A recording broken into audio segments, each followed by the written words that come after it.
What is going on, everybody? We just got through watching the last episode of The Penguin, and you know what? Sad to see it go. Every episode so far, we gave high ratings to across the board, pretty much. I don't think any episode got below, like for most people, like 7.5 or so since we've been recording it. But let's see what everybody thought about this last episode.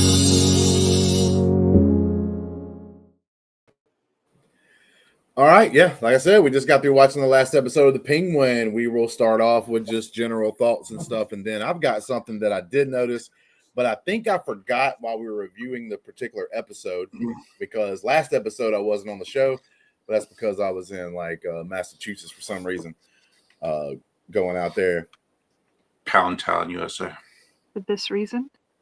I was on the Love Tour, but here we go.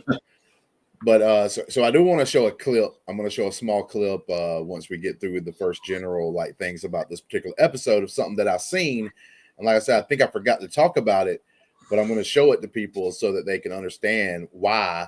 Like, I knew one of the things that happened in this episode was going to happen. And I meant to talk about it on that review, but like I said, we got sidetracked talking about a bunch of different stuff in the episode. And I don't think I brought it up. Maybe I did. You never know with me, but maybe let's go through here. Yeah, maybe it's Maybelline. Greg, man, what'd you think about the episode? Just general thoughts about this final episode of The Penguin. It started off with a banger. We got some backstory about everything about Oz. We kind of you saw different character developments, and you got things like that. We were kind of going to the Oz story, and we kind of got I got a banger, kind of like shocking little jolts before even the episode really kicked off. And obviously went to the dramatic what was going to happen with all the characters. We explored that. That was pretty well done. And I'm a bit hit and miss with the ending. I think we'll talk about it later, but so. But overall, I was very satisfied with what happened. All right, Brandi. Yeah, we started off, but we started off with the mother's kind of point of view of the mother. Because we got Oz before when he was little and the stuff that happened, and then we kind of, in this episode, we started off with the mother. Ma! And seeing what Ma. Ma! That's how I say it here, Ma. But we see her side and what she knows, and then we know that she knows that Oz was the reason why the brothers died and the way they did, and then she actually wanted Oz to die too. She wanted the gangster dude to take him out, but he didn't, because he said I could probably use him and shape him into. So you see both how it's kind of a way that Oz was shaped, but he kind of shaped his mom. You know what I mean? It's he was very messed up, a very messed up kid. He was messed up from a young age. And it's just progressed, and then we see all that and how it comes, full circle around. And yeah, that the scene with at the end, that with Eve, with him having her pretend to be his mom, and saying that she's proud of him and she loves him, and we just see how sick Oz is and how that's how his head is, he's the messed up individual. But there's a lot of good things in it, a lot of powerful scenes in this show. I thought it was amazing the way they put it all together. No, yeah, I'm going to give the show a lot of props for one reason, and one big reason is this is how you do. If you're going to do flashbacks, if you're going to tell us little bits of a story at a time, if you're going to do reveals like that, this is the way to do it. You don't take a whole episode of a show to do it, just to show us a lot of things that we've already seen. Even though a little bit of this story was stuff that we had already technically seen, it was from a different point of view, and we got to learn new information, new information that actually meant something. And then it also didn't take a full episode to do it. It was the first, basically the cold open of the show was that, right? So the first 10 to 12, maybe 15 minutes of it, we had this, we go back and we do that thing. And like I said, it didn't take a full episode. It took just part of the episode to go back and do that kind of thing. and I thoroughly enjoyed it. Thoroughly enjoyed that first part just because of the big reveal of his mom knew it all along. Is we all were believing that she just didn't know that and everything else, but like she actually literally knew that he played a part in his brother's deaths all along. And then just the ramifications of that, you know, like as we go through the episode, powerful moments. See, like this is one of those things. And it's like I said, even in House of Dragon, which I actually think this show had a better final episode overall for the season for that. But something I said during the House of Dragon was that the moment, you know, where we had Damon Neil, you know what I'm saying? To me, because that was sort of built up through the season, that when we got to that moment and he kneels and all the other people, because you didn't know exactly what he was going to do. Maybe he's trying to step up and take this for himself and say, screw her, you know, kick her out of the side on Rhaenyra. And he doesn't. He does the kneel. It's that to me was a pretty strong thing, a pretty strong moment. And I think if you do those moments good enough, you don't have to have a big battle or a big war. And in this episode, everything that was built upon, whether it was like Sophia's character, the Penguin's character, Vic, all these different things that we had going around and happening was bigger than us just seeing a big gun battle. Like I was sitting on the edge of my seat during the whole time that the Penguin was tied to the chair and his mom was across the room tied to another chair. And Sophia's playing her little game because she's like wicked like that or whatever. Like those moments were like bigger than me just seeing a gun battle and a lot of action. If you build things up right and tell a story good enough, you don't have to have those things. Like Quentin Tarantino lives off of that. Think about Quentin Tarantino's movies. Most of the time that you're on the edge of your seat, white knuckling it because you're gripping the seat. You're like, oh shit, what's about to happen? What's about to happen? When are they going to fuck up? Is them actually sitting at a table talking? Like, and so when you're able to do that kind of thing and do it good, you don't have to have all the extravaganza of a bunch of explosions and action and stuff. You need some of that, obviously. You do need some of it, but that your show doesn't like have to have it because that's the only thing it has to offer. And yeah, I give this show 100% full props on that kind of stuff and everything. I one of the best shows I've seen in recent times. I don't know if I want to say like, you know, it's recency bias. We just got through watching it. We record this exactly after we get through watching it. So we haven't had a lot of time to think on it. So I don't want to be recency biased because I actually did like The Last of Us. That wasn't too long ago. It's getting longer ago. I did enjoy House of the Dragon. I know some people didn't like the last episode as much or whatever, but I did like that show as a whole. Thought it was pretty good. So there has been some things that's came out that I thoroughly enjoyed and I thought was like pretty good. And this is definitely one of them and maybe the top, you know, when it comes down to it. I thought everything was done almost masterfully. Almost to say masterfully. All the characters meant something. Yeah, they meant something, but you see how messed up Oz is. To have him sit in that scene where he was in that chair and saying they're gonna cut his mom's finger off if he don't tell the truth, and he still didn't tell the truth. And then he blamed his mom and said his mom's head's messed up and she don't know what she's talking about. Like you see how evil he is in that moment, that he did not even say that he would admit. He would let his mom's pinky get cut off. And he would make it seem like, oh no, she's sick. She don't know what she's talking about. You see him in that moment, like you see how messed up. Yeah, he's always show. Go ahead, Greg. No, he's always looking for the validation of his mom. Like he's always looking for that. You know, you see it even at the end. Like, you know, I'm proud of you. You know, like making the girl say that. He wanted to hear he loved him. He's proud. Yeah. And for her to hear that out of his mouth that he was the reasons her kids are gone, even if it was true or not, even if she knew, just for that the realization to come out of his mouth, kind of like he couldn't do it. He just couldn't do it. The last words she said to him was she hated him before she stabbed him. Yeah, she hated him for what he did, for taking her sons away. She hated him, and now she's a vegetable. And he's a delusion.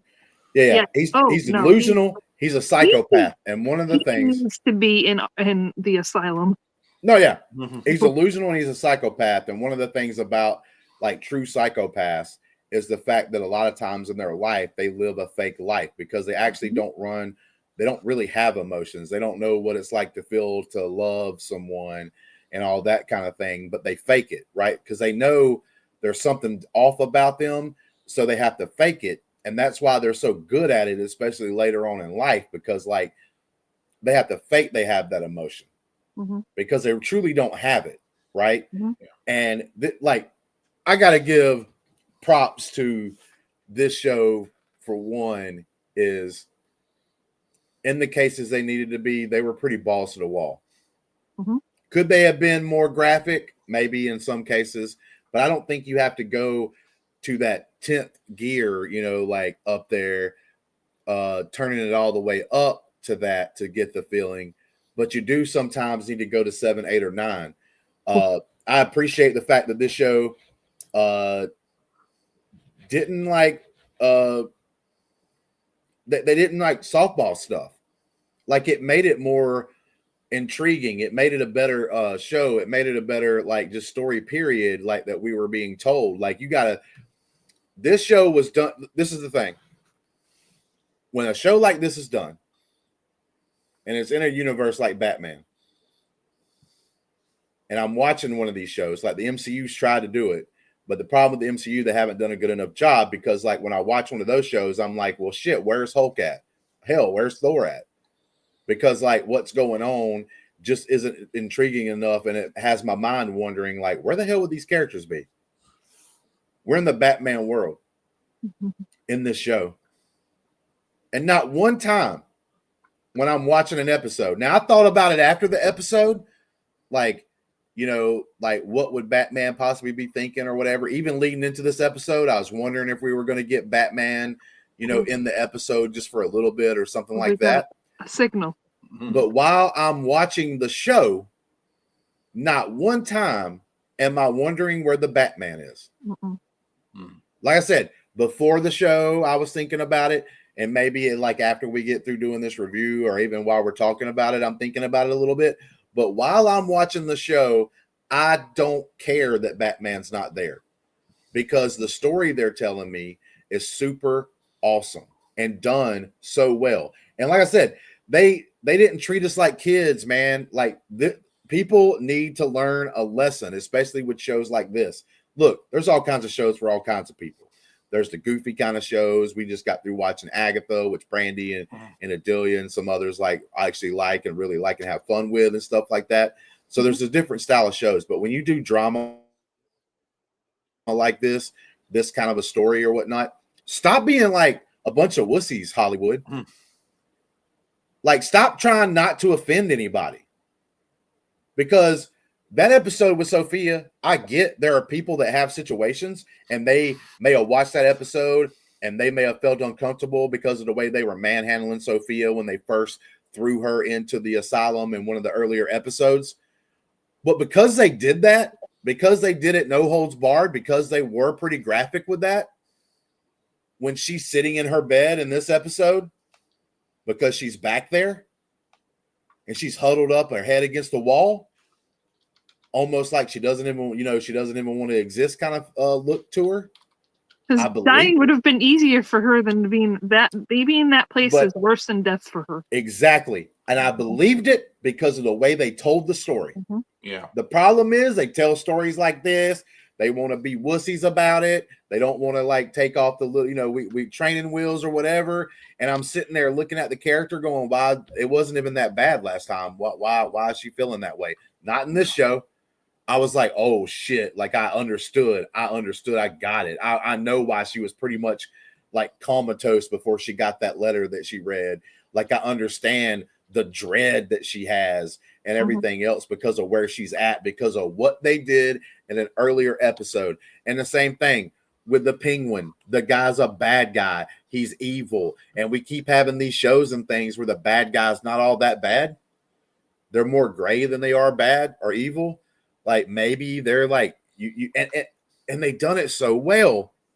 They like they let you see evil things that Penguin's done throughout his life and throughout this show. And I heard Greg and Brandi, they couldn't hear each other, but I heard Greg and Brandi and Matt when we were watching this, and Matt's not with us, but he was they were watching it. I heard them make audible noises at the end of this episode when the Penguin puts his hand around the throat of Vic. Right? I heard y'all. Because you felt it. But there was this moment where they wrote everything so good, even though you know the Penguin's doing bad, there's still a kind of reason why you're rooting for him. Like, there's still this little thing that you're like, oh, you feel a little something. Like, man, you're not ready to say 100% evil. Maybe there's this redemption. And then he puts his hand around that kid's throat. And I heard Brandi. I heard Greg, and I heard Matt. I heard the gas. I heard the noise. I can't remember exactly what Brandi said, but like, that asshole fucking killing exactly. So, because like they were like, "No, we're not letting you leave this show." After he just said he was family to him, I'm like, but then he killed his brothers. So you know, like if they end the show there, right? Let's say the choking thing doesn't happen at the end. They end the show there with Vic. Right. And they say that to each other. And then maybe it jumps into the future with the car and they could have the same ending, but just don't have the Vic thing happen. But you just see like, oh, him and Vic's together. You leave this show almost thinking Penguin's a good guy. Right. Even though you know he did some bad stuff, you're like, man, but him and Vic and stuff. And we love Vic. Vic's a good guy. Like, so you feel this all warm and fuzzy. But no, the show did what it was supposed to do. Remind you, give you this little thing, this beautiful moment, and then rip it away, letting you know the Penguin is an evil bastard. Yeah, because Vic saw him too vulnerable. Yeah. He had to get rid of him. But like, he used him for what he needed, and then he was done. And the Penguin, like I said, when we leave the show, we all know Penguin's a freaking bad guy and he's straight evil. And that's what I'm saying. They didn't put the kitty gloves on. They didn't like try to protect anybody. He has his mom kidnapped basically in her own body in that place, and she can't do nothing. She's a she can't move or nothing. Oh yeah, she tears up. You've seen the tear. He has her facing the window in the penthouse, just like she's a prisoner. She's a prisoner in her own body, and she's a prisoner to her son. And he's evil, an evil, evil, evil man. Yep. Yeah, there's a way this could have ended, which I think would have. I don't know how people would have felt, but it could have been like you talk about the kitty way out. It could have been, the emotional, like they had the heart to heart or whatever. Cut scene. Vic's now the driver. He's opening it up for Penguin. Now the whole cycle starts all over again. Everybody's happy. It's Vic and the Penguin. And now they're going to take on the next season, whatever it is. You can show the Batman signal. And then, boom, that's the end of that series. And you're like, okay. That's it. Is this setting up for a movie? I don't know, actually. I do know that technically I think they are possibly working on the Batman 2 because they did the Batman and that led into the show. And then I think they are doing a movie called The Batman 2. I'd have to look it up. They haven't released a lot of stuff about it here recently or anything as far as the movie goes. But I would assume that. Now, one other thing that happened in this episode is that we saw all the leaders of these different groups get murdered by their second in command. Now, the thing I wish I would have said if I didn't say it, because I don't remember saying it when we discussed this episode. It was 2 episodes ago. And I saw it. And I meant to talk about it because I saw the way things were shot and portrayed. And I already knew. I was like, bro, it's the underlings. It's not the bosses that Penguin was talking to during that speech when he rallies them all together and they open the beers to signal that they're on board. It wasn't the top dogs he was talking to. It was the people, their second in commands, the ones behind the leaders. His speech was for them. not for the big daddies, but for them. And we ain't even monetized over here on this channel, but I'm not going to play no more than like just a few seconds of it anyway. So whatever, but we're not even set to be monetized anyway right now. We're trying to get that way. We're trying to get to the 1,000 subscribers. If you here, please like and subscribe, do all those good things. But I'm going to throw this up here for us 1 second, and I'm going to play it.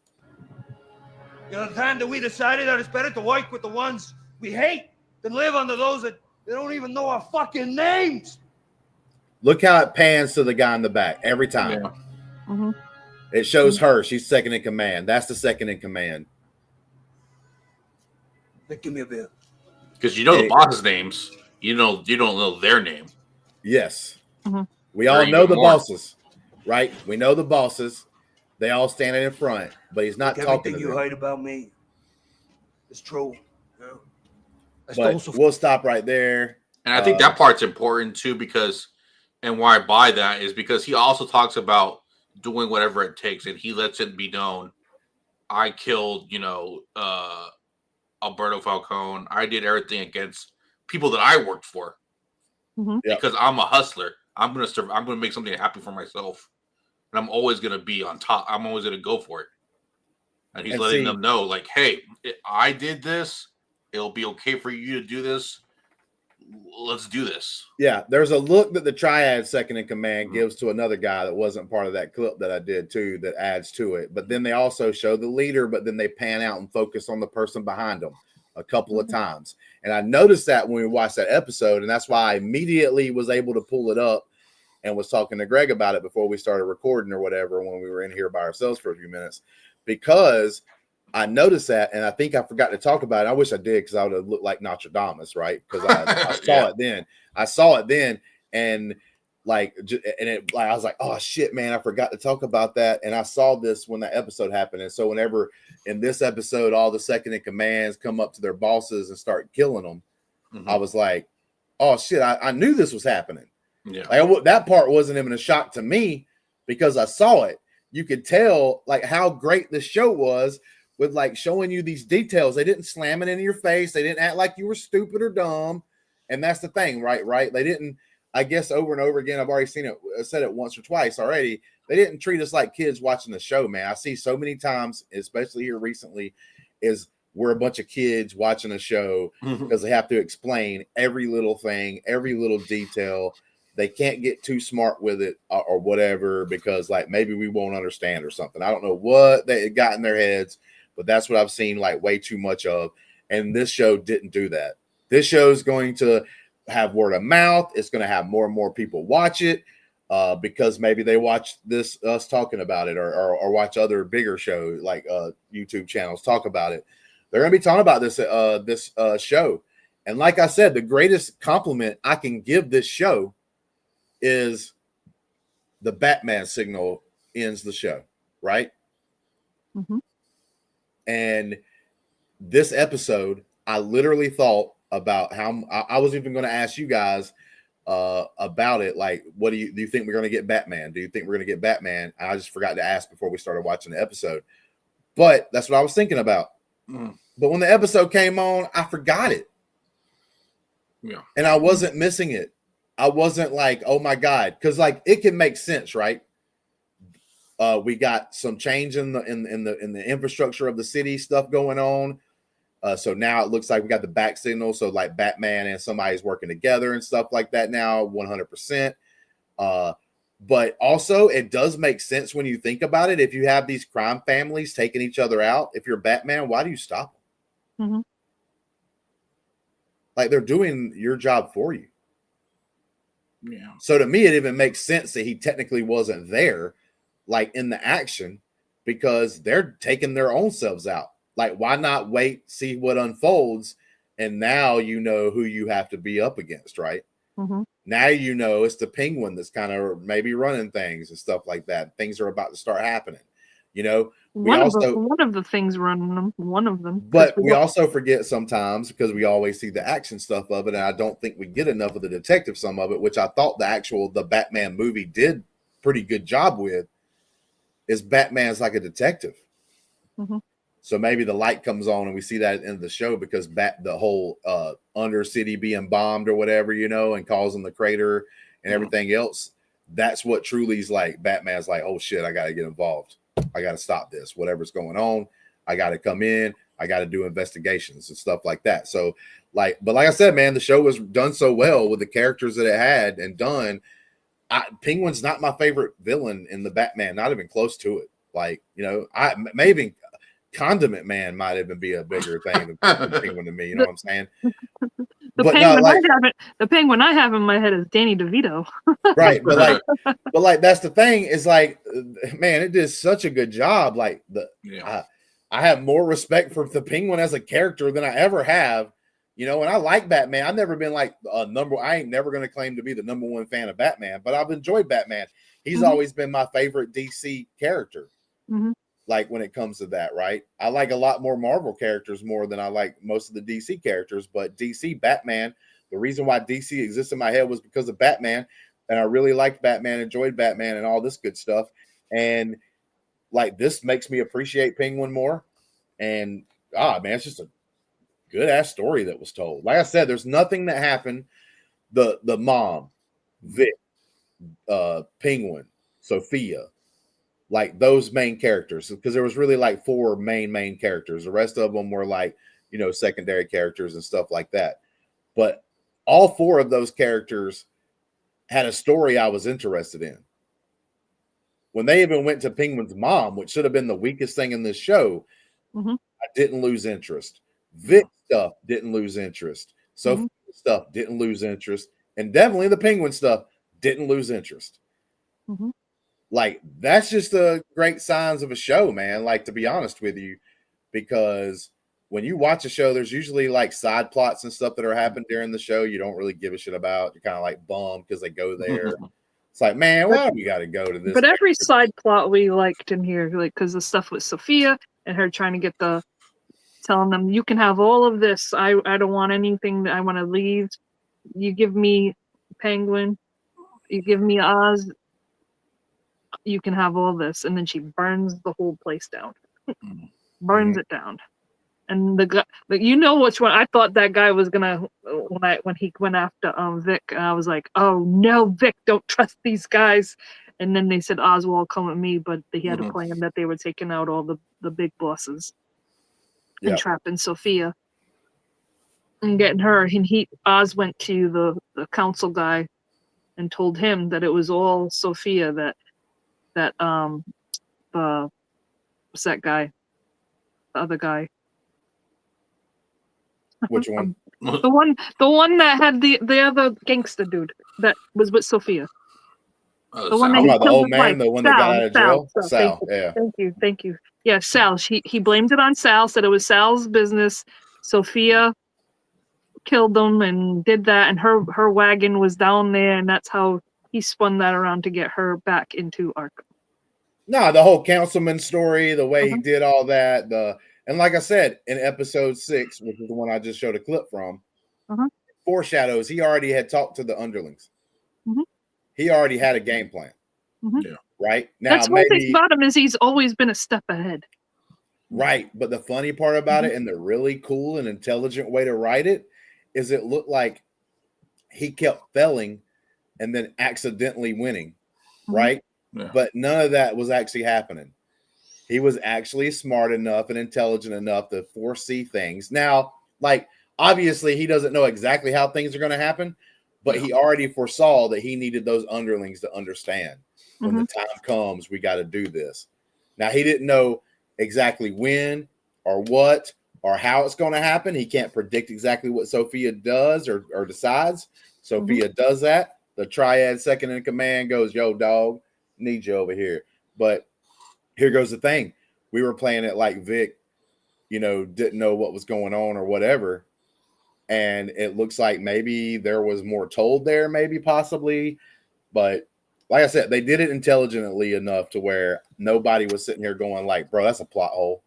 Well, we didn't know about that. So when Vic got all the guys, when the explosion happened, like, you gotta help me find Oz. You gotta help me find Oz. And then the guys were gonna leave, and then he spoke up and said it, and the guy was going to take his thing out, and then the second in command dude came and punched him. And it's like, pretty much, shut up. You're going to get a bullet put in you. Just don't say anything. Yeah, was he right basically there. saved him. Yeah, but he did. like it's because they knew that everything, like they had like a little pact. Like, hey, I'm going to save your life because you're going to speak out of turn and get killed by the main guy before everything that we need to set up later happens. So I'm going to keep you alive. It's going to look like I'm on their side, but I'm also saving your life at the same time. Right. And I'm going to be honest with you. Like, thinking about it just then and what we just talked about, I don't think Vic actually knew. I think Vic was the one that didn't know. No, I think that Penguin and the second in commands had a discussion, but Vic wasn't there. So Vic's running his mouth, and then the home dude steps in, and Vic doesn't even know that he's even trying to protect him truly for any other reason, for the fact that like he's just protecting me kind of thing. Yeah. So yeah, he does. He walks up and punches him in the gut and kind of tells him to be quiet. You know what I'm saying? Because like you'll get a bullet, shit like that. So, but yeah, man. Speaking of bullet, I'm sorry. The guy that was helping them, the detect whatever that wanted the eye drop drug. When he come out, all of a sudden you see him getting the eye drop, and then boom, right through his eye, the bullet, because Oz shot him through. And I was like, holy crap!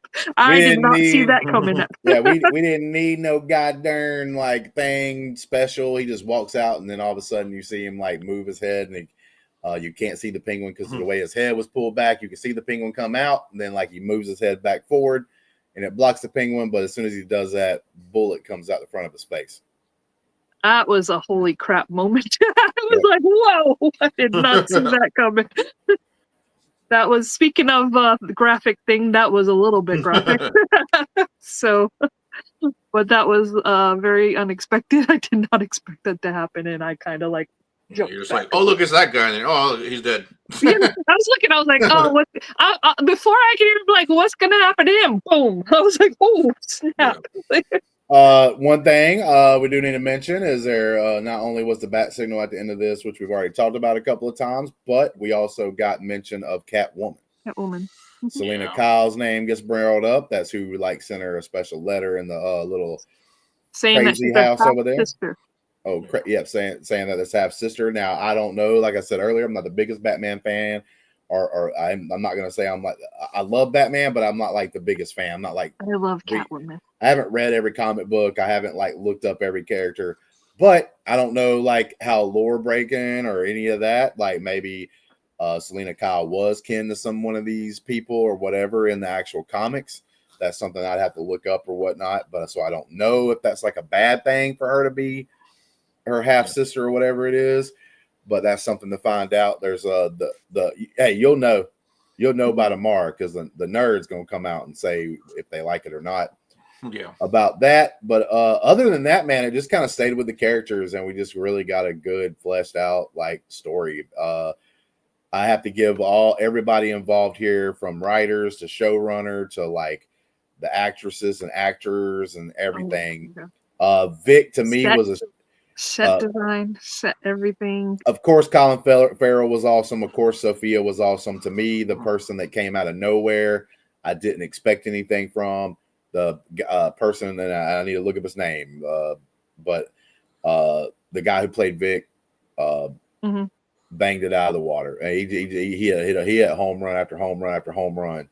The way he was able to go in and out of being able to like stutter and having those issues, the way he was able to like his character to just go and do the things, like I just thought was actually really good.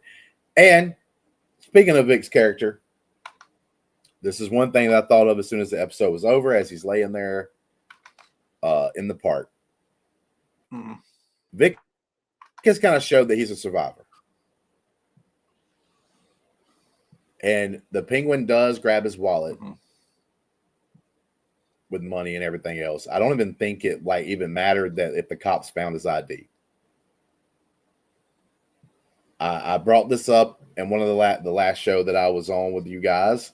I wasn't on the last one, but the one before that, I know I brought up the question to everybody about Vic becoming a character in the Batman storyline that becomes like a ruthless killer. Do you think because I actually think this a little bit.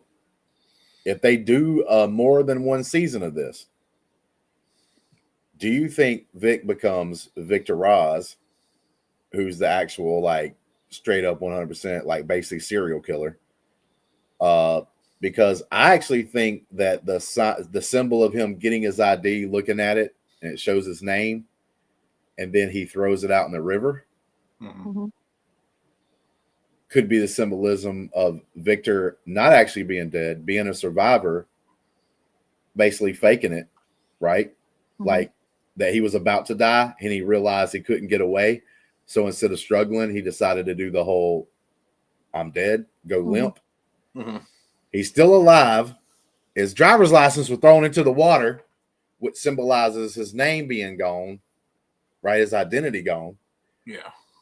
And now he becomes something more ruthless, like afterwards, because of what happened. So do y'all think there's a chance for Victor's character to actually become something like that because of what happened? Or do you think he's just a dead dude that like helped the penguin? And like I think the character could still be alive. Like I don't think there's 100%. Do you want that? Because you're usually the guy that goes, well, this is meaningless. I don't want them to come back. You know, then it kind of ruins things. If they do it in a creative way like this, because of other people did die in this show, right? Yeah. Like that. This one was killed by choking. He wasn't shot. Right. But like, here's the thing. If they were to do it, to do what they could do and make him that character, I'd be like, oh yeah, I'm super down. Because that's actually a pretty creative way to set this character up. Yeah. Right. So I would forgive them for that. I know what you're saying. Because like when I'm watching some of this shit, like especially MCU, it's like nobody ever freaking dies of any kind of importance. At least this show, a lot of people died. Yeah. You know what I'm saying? Like a decent amount of people died in this show. But yeah. But like I said, there's the only difference with Vic and that is he wasn't shot like that. Penguin didn't shoot him. Oh yeah, I mean, strangulation is way more personal. Just like stabbings are way more personal. That's why like a lot of serial killers will do those things. But like you said, he could have faked. You know, like went limp and then he let him go, and then because he didn't shoot him, so he could have been faking. And like if they do it in a creative way, like we've seen.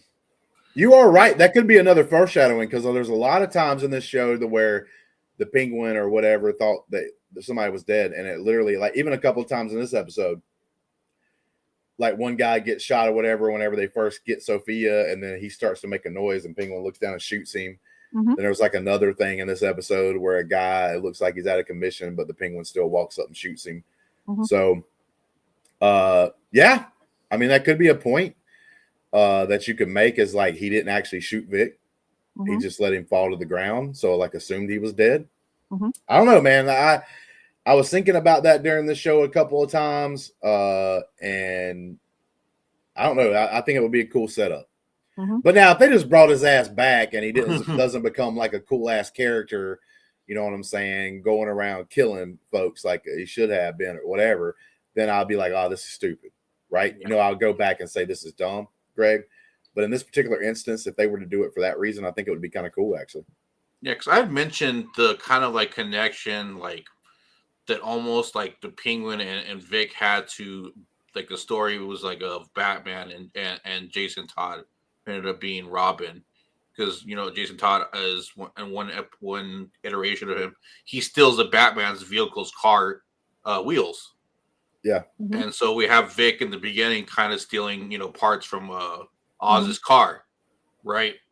Yeah. And then we have the tragic tale. What happens to Jason Todd? He gets beaten to death and killed. And then, but he comes back and ends up being the Red Hood, who ends up haunting pretty much Batman. So I'm interested to see if they go that route, like a mystery vigilante guy that kind of like is always after the Penguin, always, you know, if they do it right, anything is possible if they do it right. But I'm just interested because there's so much parallel between the Batman and that story of Jason Todd and the Robin and what was Victor and Penguin, like, you know. Right. And I can believe that now, especially because of how the show ended, I can now believe that Victor, this good kid that we're like loving in the show, could become someone as evil as that because he didn't just lose his family at the beginning of the show. Yeah. The very next person he thinks he could call family literally just kills him. Mhm. Like, think about how hard it is to lose your family one time, Mhm. but now you're losing it 2 times. Yeah. Like, at that point, kind of like Sophia, whenever she's in like the asylum and she like makes it so far, she gets to the 6-month period, then she's told she's got to be in there longer, then she snaps. Yeah. Like, this is kind of like could be a reason for Victor to snap, right? To become like that kind of a villain, because you know he lost his family, it was taken from him, you know, and then like the first person that he thinks he can call family. Like, I ain't gonna lie to you, I thought he was trying to say father. Yeah. For a second before he actually said family. Still the same thing, but I thought he was actually going to say father because on the captions it was saying F. Yeah. F. I was like, oh, he's about to say father, but he ends up saying family. And but yeah, like, you have your family kind of ripped from you twice that quick in succession. Like, you're just going to give up on the world at that point, man. Like, you're going to snap, and you're going to snap big time. He left his girl to be with Penguin. He Yeah, let his all girl that. leave. Everything, Person he was man. close with, you know. Yeah, there's a lot of bad things that happen in him in this thing, and because they did it well, you felt bad every time you saw it. Like, you know what I'm saying? Like, it gets redundant whenever you're watching a show or something and something happens to some characters and it's bad things and you should feel bad. Like, you probably should even tear up a little bit or something because of the situation, and then you're just kind of like you don't even care though because they did it so shitty. Yeah. It's like, who cares that this happened, right? So, but yeah, let's go through here. Last final thoughts and like a grade on. We'll still do a grade on this episode by itself, and then give a grade on the whole entire season afterwards. Who wants to go first? Greg. Greg, you looks like you volunteered. I'll give the episode an 8. The beginning was really like hit me hard, like learning that, you know, that the whole setup about she knows, you know, that Oz, you know, let her kids die and she was gonna set up Oz and with Rex and ultimately get killed, and all that just hit me real hard. I was like, dang, it makes you think about like the whole time you're you're thinking the mom's on Oz's side, they're ride or die together, they're going through kind of like a Bonnie and Clyde situation the whole time, but the whole time she's actually like in this prison in her own mind, like knowing that she has to be cool with him because, you know, for whatever, you know, just in her own prison of like knowing the fact that, you know, this person is a devil. Well, she ended up taking Rex's advice. Yeah, she ended up taking Rex's advice. Rex told her the options she had, and one of them was her like using that advantage of him like having to have her so much to like that she has the control. So she ended up doing that. Is basically what she ended up choosing. Like she for whatever reason she calls off the killing, and she's like, I guess I'm gonna take him because maybe he'll take care of me. Great speech by Oz. You know, even then he's a charmer. He gives you that speech. Yep. Yeah, like, oh, okay, this guy's got it, man. Even that kid actor Penguin did very well, man. Did so well. Oh yeah, I really didn't feel the whole Dr. Phil like, hey, let's you know, have reveal your truth in front of your mom, and you know, kind of like sit down and have family therapy kind of thing. That didn't really jive too much with me. I was like, all right. It did. I will say this: it did with me because I'm thinking in her head. She didn't get this moment that she could have with her father. Her father was taken away, right? So like she didn't get this moment with her father. And I think she was having them basically play, and she wanted to see what possibly could have happened.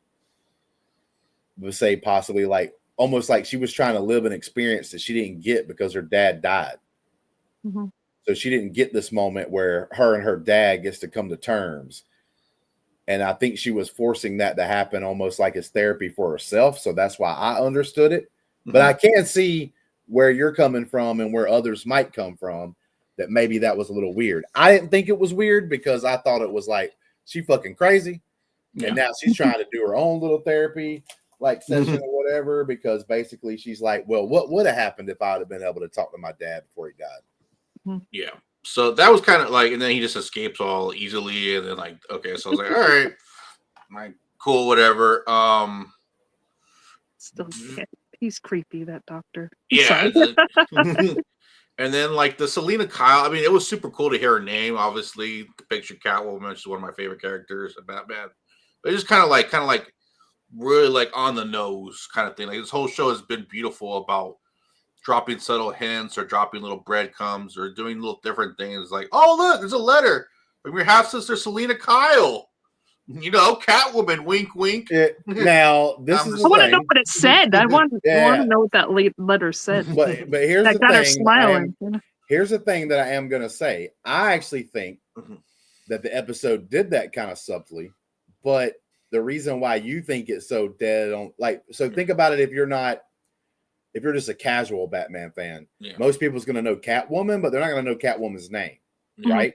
So most audience members, that they ain't even going to mean anything to them. They're probably like, well, who was that name he took? They probably looking it up on Google, like Selena Kyle. What's Selena Kyle? What is she supposed to be? And it turns out she's Catwoman, right? So they're going to find this little cool Easter egg. But you're right. If you're a big Batman fan, it was kind of a slap, like it hits you right in the face, right? It's like Selena Kyle, because like as soon as he says it, I'm like, ain't that Catwoman? Because I had to think about it for a second. Was that really good? I think that's Catwoman's real name. But so I understand both points you made. I understand, but I also like it. Just I didn't go as far. Like it hits you a little harder, I guess you should say. Yeah, because they're like they've crafted this beautiful world where you're absorbed in this whole story, right? On the peripheral, you kind of know Batman's here, Joker might be out here somewhere. You know all the the whole it's Gotham. You know what's going on around Gotham, but you've been immersed in this, and now all of a sudden they just hit you right, boom. Don't worry, fans. We got Selena Kyle, possibly a connection. She's gonna be in the next season, possibly. We got the Batman signal popping up now. Greg, like you saying this, and I'm over here laughing in my head because I'm thinking to myself, like a show like Acolyte. Whenever she opened up the letter, instead of it just being a letter, and she kind of starts smiling a little bit in her eye. When she opened up the letter, it would have been like a pop up of a cat paw. Oh yeah, like that's something stupid like that would have happened because the writing sucked so bad. But like with this, it was just I still think it was done pretty good. But I do agree saying that name. Like, would you think it would have been better instead of saying the name? Like they just kind of like zoned in at the bottom of the letter where a signature would be, and you just see the signature. Also the envelope was black. Yeah, but like I said, so how would you have done it if you wanted to mention Selena Kyle? Would you have rather it been, say, the doctor doesn't say the name? Yeah. But I understand why the writers would have him say the name, because like he's trying to get her to kind of come out of whatever state she's in. Yeah. So he's probably hoping that you might want to read this. It's from this person. So hopefully it kind of gets her to read it. Because if he doesn't do that, she might not read it because it seems like she doesn't care. Is he involved with her too? Hey, probably. Hey, Juice ain't no play. Juice is a player, son. But what you want to call now that all right. So that is a topic. Real quick, we talked about this damn therapist guy or whatever, doctor, whatever he is. Oh my god, being kind of weird, being a little creepy. I argued against him being creepy. This entire show, because I also think Sophia's creepy. So if you have two creepies together, it kind of cancels each other out. And it still may be that way because maybe Selena would want, I'm not Selena, but maybe Sophia would want him there. But it is, I am going to say, without context, without me knowing anything else, he is finally, I'm going to call him creepy for real, because like he literally took the job of going back to and working at the asylum because she's there. Yeah. Yeah. But at the end of the day, that might have been something Sophia would have wanted, because she creepy too. So I don't know, but I am going to say, without knowing any other context clues, without seeing in the future and everything, that this final episode, him going back to take the job just so he can get to Sophia in her room and shit like that, is kind of creepy. Okay. I will say that, but go ahead, Greg. Yeah. those are probably just my only little things that like were kind of like throughout the episode. Overall, the show was a 9.5. Just an amazing show. One of the best shows I've seen in a long time. It just every episode hits you. Every episode, could be its own little episode. It's part of a bigger thing, but every episode contains so much and so much beautiful acting, beautiful writing that it was just amazing show to watch go up and forward. Like I've always hated waiting to watch shows. Like I'll always just wait till it's all done and I'll watch it all in order. Yeah. Or I'll binge watch something. But like I was actually okay with the coming out every week, and I was actually excited. When it's a good show, it's the best. Yeah. Game of Thrones back in the day, this show right here. I didn't even say House of the Dragon. Like I said, even though the last episode may have let some people down, I understand like why and everything else. But like the show as a whole was pretty freaking good. It was a really good show all the way up to that point for most people. So like waiting each week to get to the episode makes it better when it's a good show. When it's an okay show, it's like, but I think the week to week things way better, especially if the show's good. If the show's good, hell yeah, give it to me. I don't want it all at once. I'd like to be able to like process. When the show's done well, it lets you like process what you watched, think about what you watched, and put things together maybe, and think about things a little more, and then you get excited. It's like, oh shit, it's Sunday. I'm not just excited because it's Sunday night football. I'm actually excited because we're watching Penguin after the football is over with. You know what I'm saying? So that does a lot. That does a lot. Yeah. Brandi. Yes, baby. We're still on there. Yeah.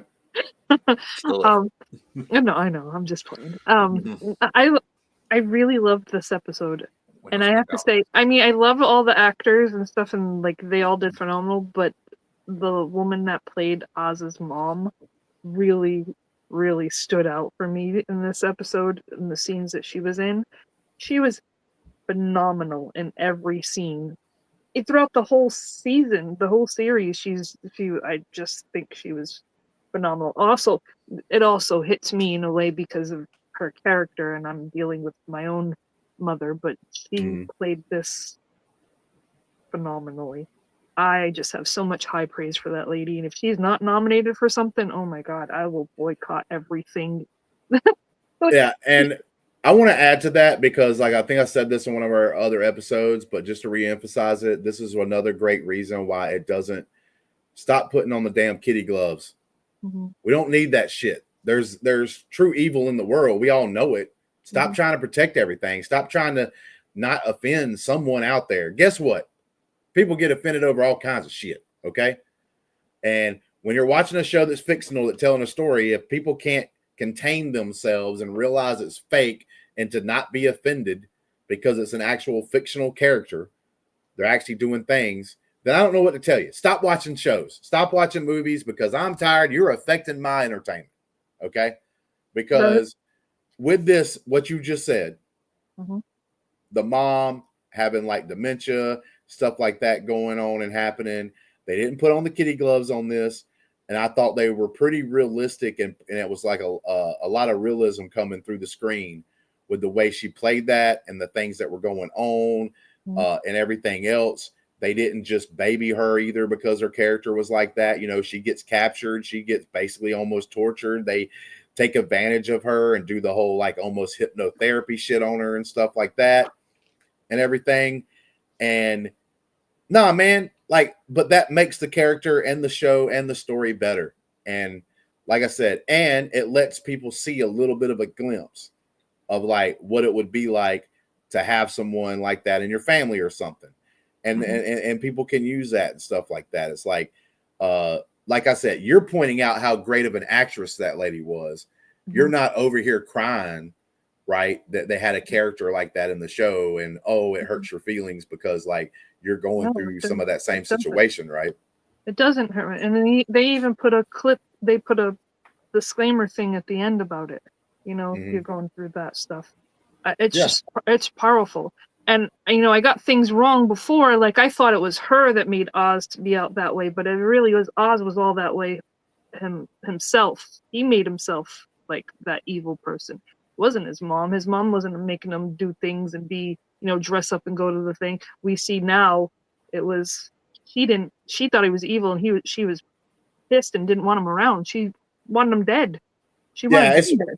It's one of those things about it's all about nature versus nurture. Like, does your habitat and where you grow up make you a certain thing, or can you just be born that way?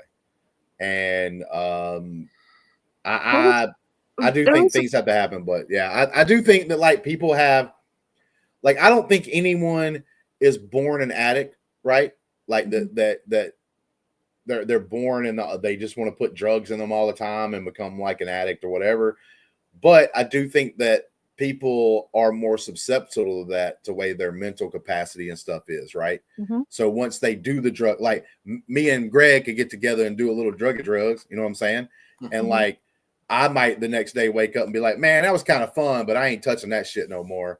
But then Greg's over there, like sitting on the couch, like trying to sniff up any grains or whatever that might still be left over from the night before, right? Because he can't get enough. And like, I do think that people are like, our brains are all wired differently, and some people's brains are made to be like, they're more susceptible to that, but I don't think you're born that, right? Just like alcoholics the same way. You're not born an alcoholic, but whenever you start drinking beer or something like that and get alcohol in your system, maybe you're a person that it's hard. Your brain's wired in a different way, so it's a lot harder for you to fight against it. Not saying you can't, but it's a lot more difficult for it. So yeah. So there was things around, because he would see that guy and he's like, let me go into there. And then he'd be like, hi, what's Rex? Is that the guy? Yeah, what up, Rick? Hey, Rex, what's up? And he's seen the things and he wanted to go in there, and the brothers keeping him, no, you don't want to be a part of that. Like, don't. But he was jealous. And even like the mother said in this episode, I had enough love for all three of you. I had enough love for all three of my children. You took the other two away. Like, that was he was selfish, jealous. He had his environment around him, and he wanted that power. And he wanted to be the only one to have his mother's love. He didn't want to share that love. So that was kind of a messed up kid. Like, he was very messed up. And I thought it was, something with the mother making him a certain way, but he was always that way. And she knew that he was the one because she found the flashlight and knew that he was in those tunnels with his brother. We didn't know that she knew, but she knew all along. So she was kind of playing along with it. And he was just making up the lies. And I think he, some of the stuff that when she wouldn't get his, like, I think he's believing his own lies, that he had nothing to do with it. It was an accident, like, so in a way he's said it so much that it's now his truth. And that stuff was very powerful, that stuff in those scenes and stuff. And I think it was like, I like, this whole episode had grabbed me, and I was like, oh, what's going on? A very evil man that lived in the real world once said, tell a lie enough, it becomes a truth. And that's what he was. And then he was saying, mom, you don't know because you're, and then blaming her dementia, blaming that on her, then that's just evilness. Is you're using this woman, her weakness, you're using your own mother's weakness and saying, no, you're not remembering it right. Like, it's just awful, like awful human being. And like you said, this is Penguin. Everybody, I love Penguin, but you know that Penguin's an evil character in the DC Batman universe, and now we see just how evil. We kind of got that little, taste of why he's evil. Whether Vic's truly dead or not, and becomes Victor Roz or whatever, right? Like, whether that happens or not, like, I think that was a glorious thing to put in this episode, because I do think if it would have been more happy at the end, I don't think I would have liked it as good. I actually like the fact that this show ended with like, oh, this motherfucker just choked out this cool ass kid. Like, nah, fuck, Choked like, him, it's good. And then made his hooker girl dress up as his mother. Just left him like a piece of trash. Oh no, he basically became like the character like the movie Psycho. Oh yeah, okay. No, yeah, oh yeah, no, yeah, he did. And you feel for the mom too, because you think about it, before she had that stroke at that club or whatever, she saw her sons, like, you know, right? Dripping wet. You're like, okay, you know, like I guess in her, and you could be like, she dies. She's free. She's with her children. You know, whatever Yeah. religious like that, whatever. Now she's back into a prison. She's Yep. she's not Now only she's- a prisoner in her own body, But I'm she's gonna a be honest prisoner with by you. her son. Like Yeah. I'm that's gonna be what I honest said. with you, man. Like when you do what she did, knew what she knew for so long, and everything else, it's kind of her fault. I don't really feel bad for her character, but I think it's like, I do. In I some think ways, it's, I do. I think she was in a super, like she's the most sympathetic besides maybe Victor so far, but she's the most sympathetic because like she was put in a horrible position, right? Mhm. Like it's still your kid, and you're still gonna love them, like no matter like what they kind of do, there's still gonna be a little bit of love for them, even if they do something horrible. So like it is like a really tough decision, not gonna lie. So I do believe she's the most sympathetic, but I wasn't sitting back because you know, like she knew her son was doing bad shit anyway, like Mhm. and that kind of stuff. Even after that, it's like, ah man, I don't know. Like I just don't have a bunch of sympathy for her. But I do But believe that but, she like, is the most she's yeah, definitely the you're most gonna do tragic character. if you're gonna do stuff for me, okay, then do it and let's see. You know, but she hated him the whole time. But yeah, I mean, like I said, she's got something to be for you But to it's sympathize just like for. the stuff with Sophia. Oz was the reason why she went in the first place, and now guess what? He's the reason why she's there again. It's a Now, full circle moment. do She's you back in think the asylum again because of Oz. do you Well, think think that about it. Well, think about this. That happened twice in this episode because we had Sophia, like you said, be in the asylum and then go back in the asylum. Well, if you look at Penguin's mom, you know, whenever he did what he did to his brothers, his mom was basically in a catatonic state, just staying in her room, not even barely eating and all this shit, right? Mhm. For the longest time until she had to meet up with Rex that finally came over to see her and got her to get up and everything else, right? So then, like, she kind of wakes up from that, but then Penguin is the part of a big reason why she's in the position she's in again Mhm. in a comatose state. So yeah, Mhm. it kind of happened twice. Yep, he's the reason. So yeah, I gave this episode a 9. I give the whole season, I'm with Greg, a 9.5. I really liked this show. They did a phenomenal job down to like the sets, the actors, like everything was just, it all came together perfectly. All right. Just not. I don't think I'd talk for another couple hours if I wanted to say all the good things and stuff that I want to say about this episode. Like I remember at the very beginning of this thing, I was asking the question towards the end to like say, this show kind of ruined it because like in other shows it was so easy. Like when we were doing like Lord of the Rings and stuff like that, to be able to ask people the question like, what was your favorite and least favorite scene, even a little bit during Agatha or whatever all along. You could pick like pretty easily. Like I didn't like this scene. I don't hate it, but I didn't like it. Being choked out. Right. But I didn't like it, that kind of thing. But and then I love this part. Like it was easier to do on episodes. In this episode, it is so hard. I loved when she stabbed her son in the stomach. Sorry. Yeah.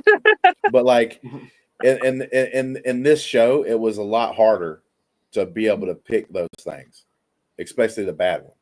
And it was even hard to pick the good one because it's like, bro, there's multiple cool things that happen in the episode story wise, like and everything else. So, but yeah, it's great when a good team gets together, put some time and effort, put some creativity into it.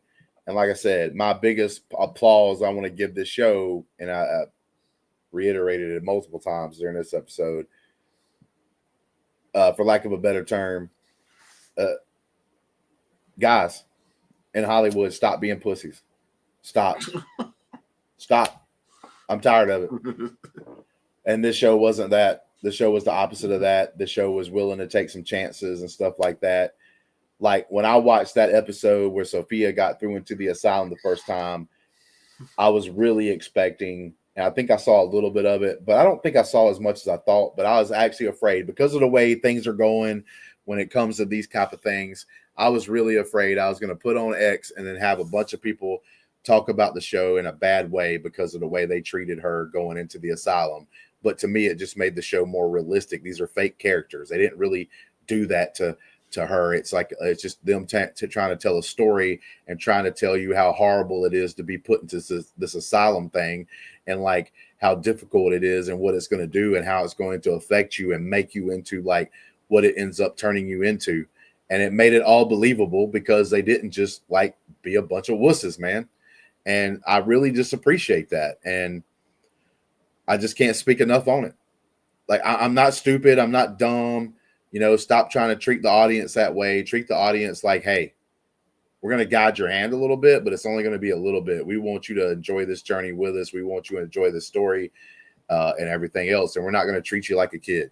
And I didn't feel like that at any moment during this show, which gives it a couple more points. I give this episode, I'm at like a 9. Because I even like the fact that he choked Victor, even though Victor might not be dead, might be Victor Raz, the way I'm thinking.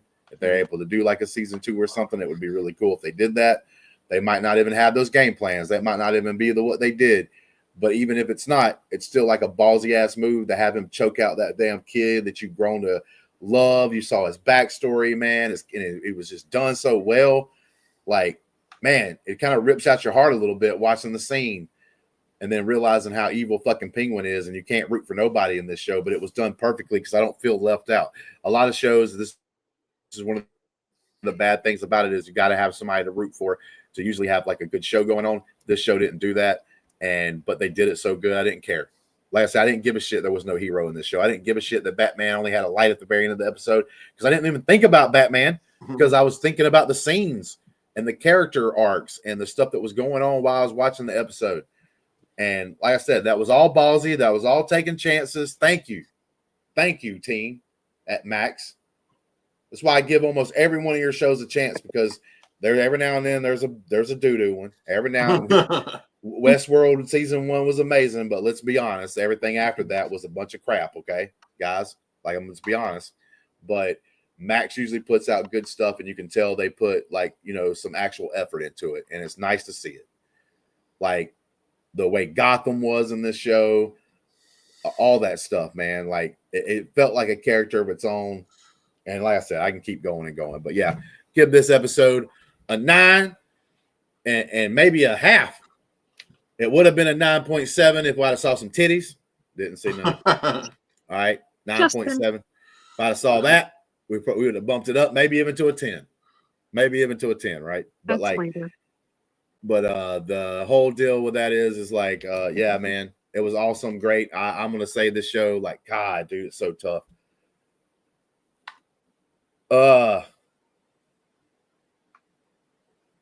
This show's definitely an A+, giving it a normal number score. I might say this whole, because I actually might go and rewatch this full season at some point, like not like tomorrow or nothing like that, but like a little bit further down the road as we get a little further away from it. And I'm kind of like waiting to watch like another show that may be coming out or something. I'm probably going to rewatch this, man. So 9.5. Yeah, let's go 9.5, A+, man. A+, 9.5. All of us from all across the board. No, and that's great. That's great. Like, I love the fact that the people that's been doing the post credits, like, we don't agree on everything. There's shows that we watch that some like it more than others and that kind of thing. But I do truly feel that most of us are being honest about the whole thing, except for Greg sometimes, because he'll be like, man, I really like the episode. And then he'll go off on a diatribe about 30 minutes of why something sucked. And I'm like, how the hell did you say you like the show? And then, like, all you did was talk negative about the whole thing. Well, with that being said, I do like the fact that I feel like most of us are being honest and just telling us like what we really feel about the shows and stuff that we watch. And this is one of those ones where there was no dissension. None at all.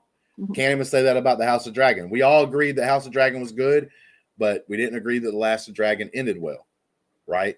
Like every episode leading up to that, we were giving it all high scores, 7, 7.5, 8s, 8.5. I think maybe even a 9 was throughout there leading up to that final episode. But then, like, the final episode was kind of a letdown, a little more for some than others. But yeah, it was great to be going through this journey, watching it together, and like finally getting a show we could all be like, dude, this is freaking banger. This is banger. This thing slapped. We say all the cool things that the kids say these days. This thing was brat. This thing was a banging. You know, this thing's on fire. You know what I'm saying? This thing was slapping everybody.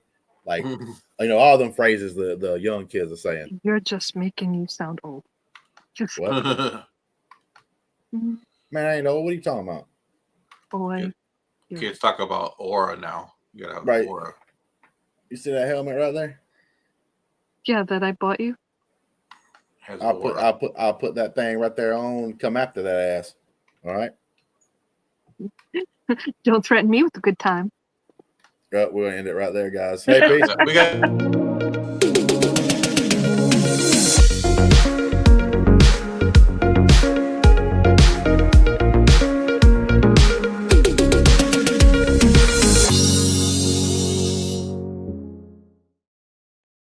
Greg, go ahead, man. Go ahead, Greg. Before I hit this in, what was you about to say? No. Well, you can at least, this will be like a little kind of almost like a blooper thing. Give us that famous bye bye. Bye bye. Do you want